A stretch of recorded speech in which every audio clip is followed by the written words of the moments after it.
जय हिंद दोस्तों। आज के इस क्लास में आप सभी का बहुत बहुत स्वागत है।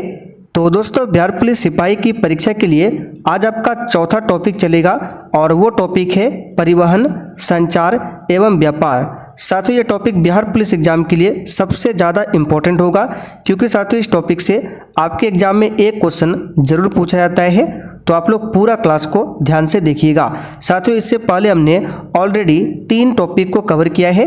हिस्ट्री में 3 टॉपिक हो चुका है, भारत में राष्ट्रवाद, यूरोप में राष्ट्रवाद और तीसरा साम्यवाद एवं समाजवाद। ठीक है, तीनों का लिंक आपको डिस्क्रिप्शन बॉक्स में मिल जाएगा, आप लोग जाकर जरूर देख लीजिए। साथियों, हमारा पूरा प्रयास रहेगा एग्जाम से पहले जो भी आपका मेन टॉपिक है उसको कवर करना। ठीक है, तो एक भी दिन क्लास को आप लोग मिस ना करें। क्लास का टाइमिंग है शाम 7:30 बजे से। पीडीएफ आपको डेली टेलीग्राम पर दे रहे हैं। टेलीग्राम का लिंक इसी वीडियो के नीचे डिस्क्रिप्शन बॉक्स में है, जाकर आप लोग ज्वाइन कर लीजिए। तो साथियों, आज का हमारा पहला क्वेश्चन है, भारतीय अंतर्देशीय जलमार्ग प्राधिकरण का गठन किस वर्ष में किया गया था? वेरी इंपॉर्टेंट क्वेश्चन रहेगा आपके एग्जाम के लिए। चलिए बताइए, क्वेश्चन नंबर 1 के लिए आंसर क्या होगा? भारतीय अंतर्देशीय जलमार्ग प्राधिकरण का गठन किस वर्ष में किया गया था?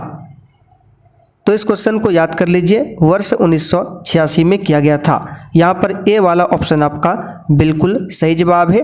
और साथियों, आप लोग जो ये लोगो देख रहे हैं, ये मेरा मेन चैनल का लोगो है, उसका नाम है सक्सेस वर्ल्ड एमसीक्यू। इस चैनल पर बिहार पुलिस के लिए ऑलरेडी 3 क्लास डेली कराए जाते हैं। साइंस का अलग चलता है, मैराथन अलग होता है, रात 8 बजे भी है, आप लोग जाकर देख सकते हैं।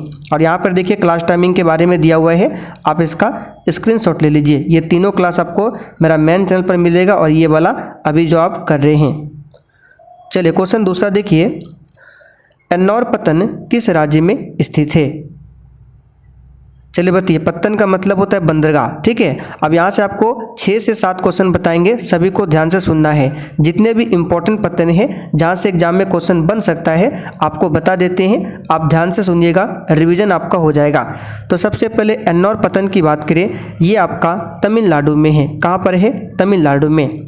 अब आपका जो नेक्स्ट पत्तन पूछा जाएगा, मंगलौर पूछ सकता है। तो मंगलौर बंदरगाह कहाँ पर है? आप लोग चाहे तो लिखते चलिए। मंगलौर आपका कर्नाटक में है। मार्मुगांव बंदरगाह पूछे तो गोवा में है, मार्मुगांव। ठीक है, एक पूछा जाता है कांडला, ये सबसे अधिक बार पूछा जाता है कांडला। तो कांडला एक ज्वारीय बंदरगाह है और ये आपका कहाँ पड़ेगा? तो गुजरात में पड़ेगा।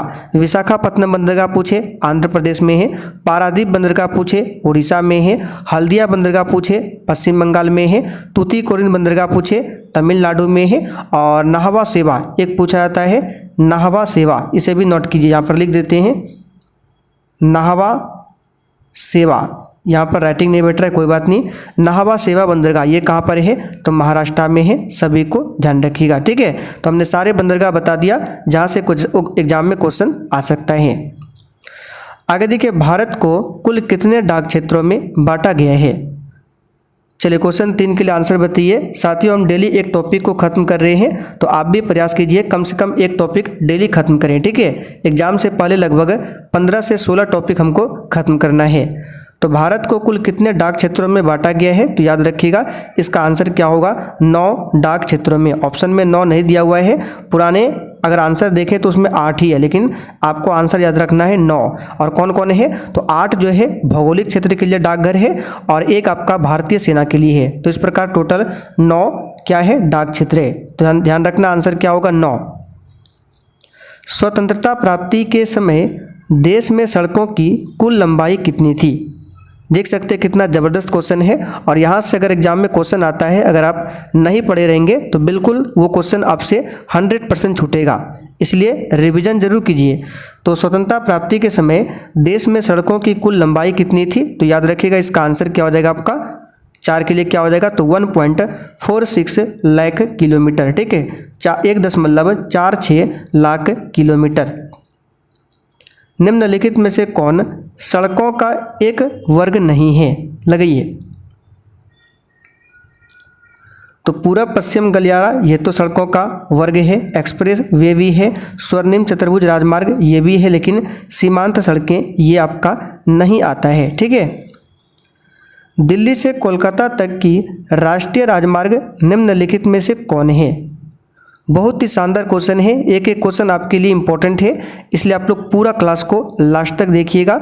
और साथियों सेशन अगर आपको थोड़ा बहुत भी पसंद आ रहा है तो आपसे रिक्वेस्ट है आप लोग सेशन को खूब लाइक कीजिए, और सेशन जब समाप्त हो जाए तो सेशन को शेयर भी कर देना है, क्योंकि फ्री में आपको कुछ भी नहीं लेना है, फ्री का चीज़ जो है वो आपको लाभ नहीं मिलता है।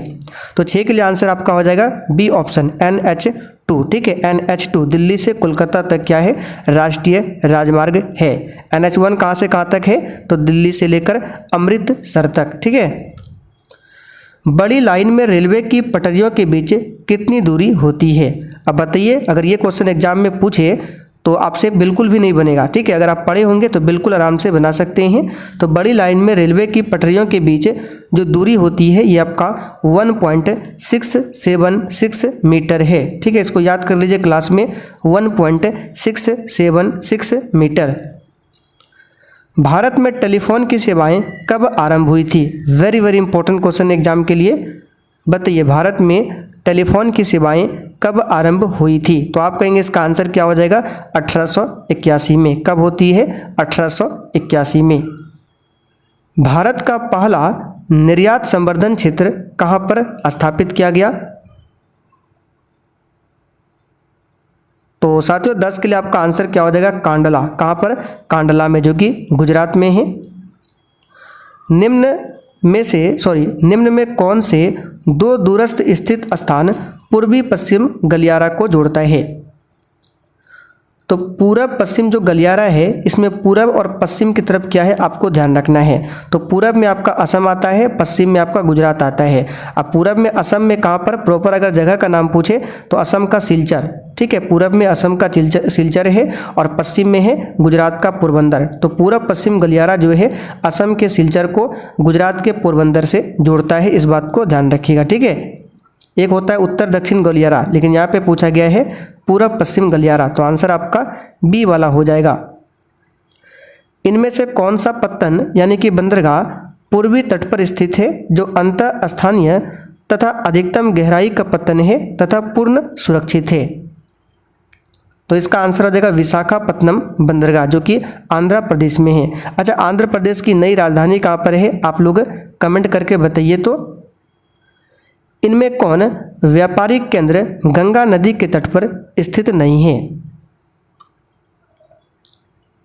आंसर है जबलपुर। ठीक है, जबलपुर गंगा नदी के तट पर नहीं है, जबकि कानपुर, भागलपुर, वाराणसी ये गंगा नदी के तट पर है। अच्छा साथियों, कानपुर की बात करें तो इसको उत्तर भारत का मैनचेस्टर कहा जाता है, कानपुर को। ठीक है, और दक्षिण भारत का मैनचेस्टर पूछे तो कोयम्बटूर को कहा जाता है। किसे, कोयम्बटूर को दक्षिण भारत का मैनचेस्टर कहा जाता है। सिर्फ भारत का मैनचेस्टर पूछे तो अहमदाबाद को भारत का मैनचेस्टर बोला जाता है। निम्नलिखित में कौन नई आर्थिक नीति का अंग नहीं है।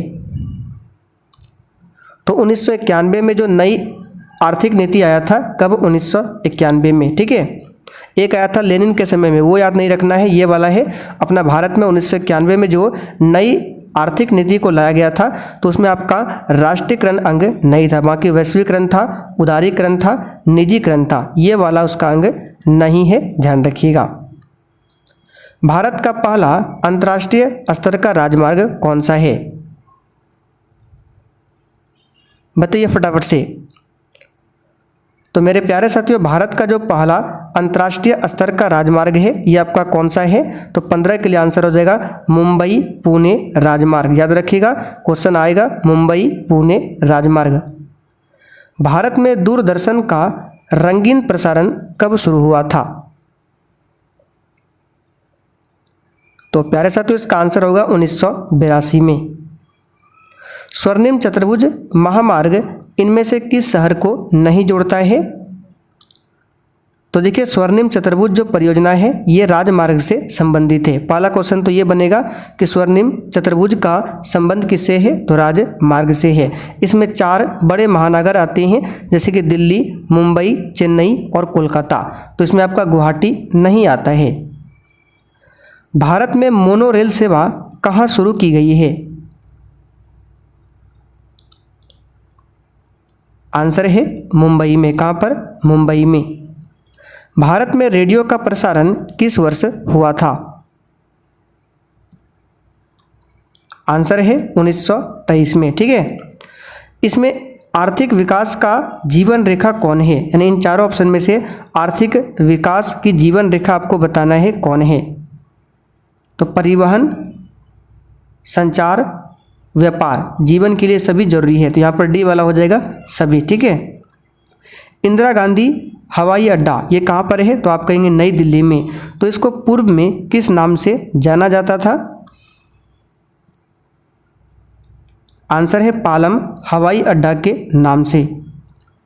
परिवहन का सबसे सस्ता साधन कौन सा है, ये क्वेश्चन ऑलरेडी CSBC के द्वारा पूछा हुआ क्वेश्चन है, लगाइए। परिवहन का सबसे सस्ता साधन कौन सा है, आप कहेंगे जलमार्ग। ठीक है, आपको लगेगा कि ये रेल मार्ग होगा, लेकिन नहीं, परिवहन का सबसे सस्ता जो होता है जलमार्ग होता है। भारत में मोनो रेल सेवा कब प्रारंभ की गई,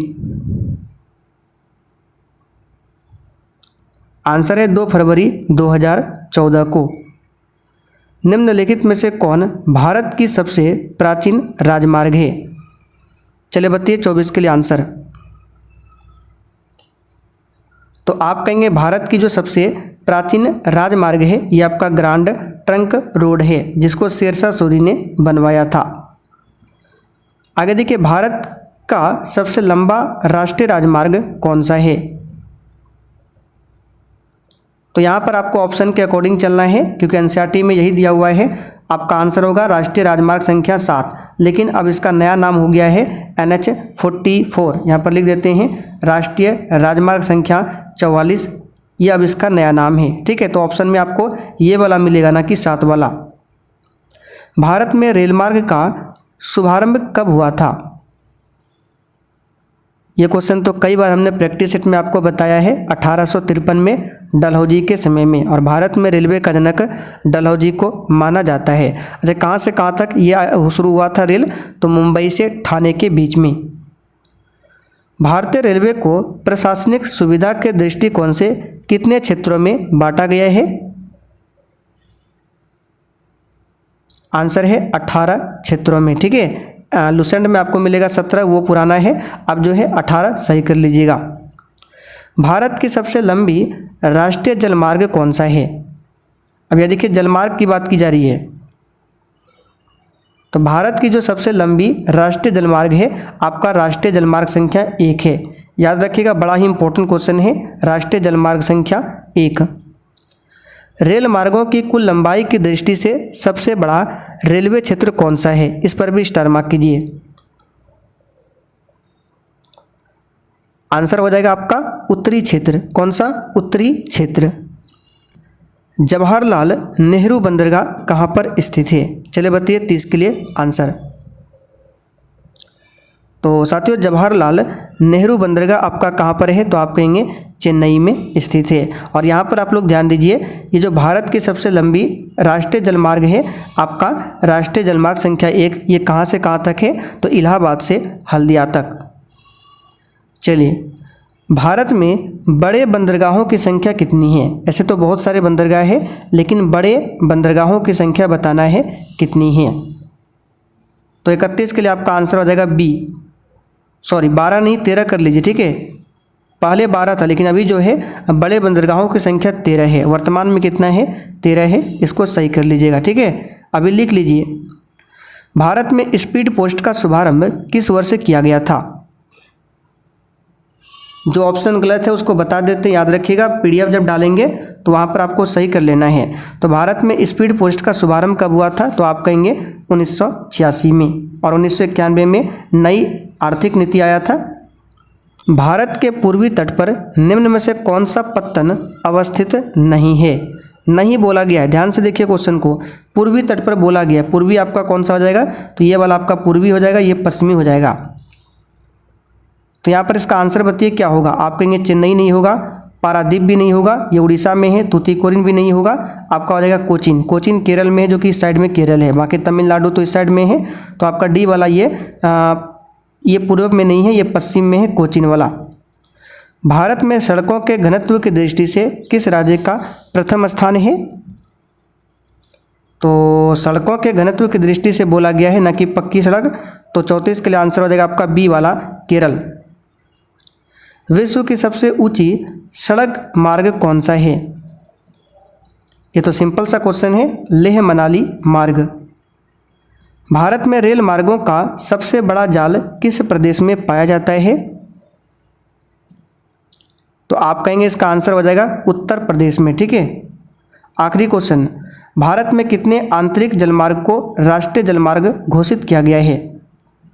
तो आप कहेंगे 5। ठीक है, भारत में 5 आंतरिक जलमार्ग को राष्ट्रीय जलमार्ग घोषित किया गया है। तो आंसर क्या होगा? बी वाला। तो साथियों, परिवहन, संचार एवं व्यापार, ये पूरा टॉपिक आज आपका कंप्लीट होता है। इसमें मात्र 37 क्वेश्चन ही है। ठीक है, तो ये आपका पूरा टॉपिक कंप्लीट हो चुका है और आज आपका चौथा टॉपिक समाप्त होता है। कल हम किसी नेक्स्ट टॉपिक को कवर करेंगे। तो सेशन पसंद आया हो, जाने से पहले सेशन को लाइक जरूर कर दीजिएगा और शेयर जरूर करना है।